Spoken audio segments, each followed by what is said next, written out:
Welcome. This is day 42 of Interact Challenge and a little bit of motivation session for the morning time, and it's currently 4:55 and yeah, so whenever अब हामीले हैन केही कुरा भएन हैन केही कुरालाई हामीले फिगर आउट गर्न सकिएन भने हामी के गर्छौं भने हामी थाक्छौं अथवा हार्छौं हैन। जस्तै एउटा टेक इक्जाम्पल लिउँ है त। जस्तै तपाईलाई अब जिममा अथवा कुनै पनि ठाउँमा चाहिँ तपाईलाई कन्टिन्यू हुनको लागि तपाईँ दिनदिनै जानुहुन्छ, हरेक सेट रेप मार्नुहुन्छ and only then you get perfect in it हैन। गर्दै गर्दै गर्दै गइसकेपछि सो हामीले त्यही कुरालाई चाहिँ लाइफको अरू एक्सपेक्टहरूमा पनि we must think about it. जस्तै अब तपाईँलाई इङ्ग्लिस सिक्नु छ भने you must try 5 to 10 reps daily हैन। तपाईँ एकचोटि बुक पढ्नु छ नो, एकचोटि भिडियो हेर्नु छ नो, तपाईँलाई जान्नु छ भने you need to read it loud in front of mirror or anywhere, put somebody in front of you and have a conversation with it.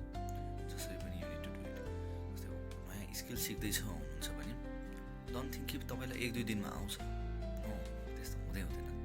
1-2 दिनमा आउने भए तपाईँले के भन्नुभयो भने 1-2 दिनमा जिम जान्छु अनि म च्यान बनाएर आउँछु। That's not how it works है त। It will take some time. कुनै पनि स्किल लर्न गर्नुहुन्छ, कुनै पनि चिजमा इन्गेज हुनुहुन्छ, त्यसलाई लङ टर्म कन्टिन्युटी दिनुहुन्छ भने you need to have a vision, a long term vision, a long term time को vision राख्नुस् अनि त्यसपछि अगाडि बढ्नुस्।